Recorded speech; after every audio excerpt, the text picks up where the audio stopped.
Good morning, folks! Today we're in for a real treat. Not just any old gas equation, but the ideal gas equation. Stunning. Amazing. It'll knock your socks off. You can't wait to dive straight in, right? That's why we've prepared a nice little challenge for you. Let's get cracking.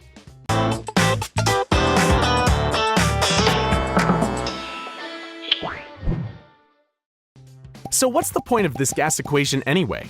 It's really useful, actually. The ideal gas equation offers a very simple way to describe the state of an ideal gas. We know that doesn't help much, so let's look at this equation for a sec. Looks quite harmless, right? But what do all those letters represent?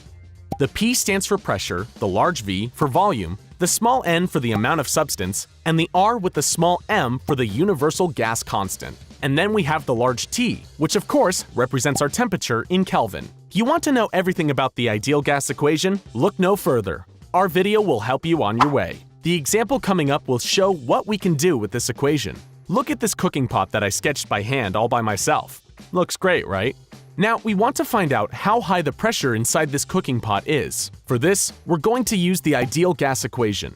We just need to insert the values we already know in the right places. So let's start by solving for pressure and bring the volume to the other side. Now all that's left to do is insert the values. But pay attention, these tasks are always made a bit harder by those tricky units. The amount of substance, N, should be expressed in moles. Well, that's no big deal. We already have the correct unit and can just insert the value as is. Wait, we don't even know the gas constant yet.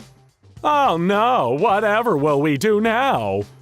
Well, the gas constant is a constant, and so its value always stays the same. What's in a name, huh? We can just insert it into the equation without further ado. We have the temperature T given in Celsius, so first we need to convert it to Kelvin. Let's just do that really quick. This is how it's done. 20 degrees plus 273.15 equals 293.15 Kelvin. Let's put that into our equation. And then we just have volume, which is given in cubic decimeters. It's best to just convert it into cubic meters. Then we'll slap it into our equation as well. Now, we make sure everything checks out in the units department. Well, the mole on the bottom is also hanging out above the line, so that worked. And the same applies to temperature. See you later, Kelvin. Now what remains is joule divided by cubic meter.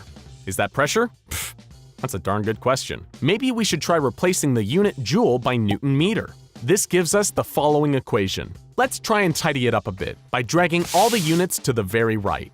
Now we can throw out 1 meter, which leaves us with Newton per square meter, which is the same as 1 Pascal. And that just happens to be the unit for pressure, P. Great. Let's just be glad we got the result that makes sense instead of a big pile of mumbo-jumbo that just points to our painful incompetence. And let's finish our calculation by inserting the numbers. Okay, we get a tremendous pressure. To be more precise, the pressure amounts to 48,744,982 Pascal. Converting it like so leaves us with a pressure just short of 500 bars. Oh, so I guess I lied. It wasn't a cooker at all. I meant to draw a high-pressure accumulator. Let's quickly recap the essentials. There's only one key thing you should really remember about all this. Pay very, very, very close attention to the units. They need to make sense at the end. If not, you messed up somewhere. That's all, folks. See you later. In our next video, right? Right. Ciao for now, but not for too long.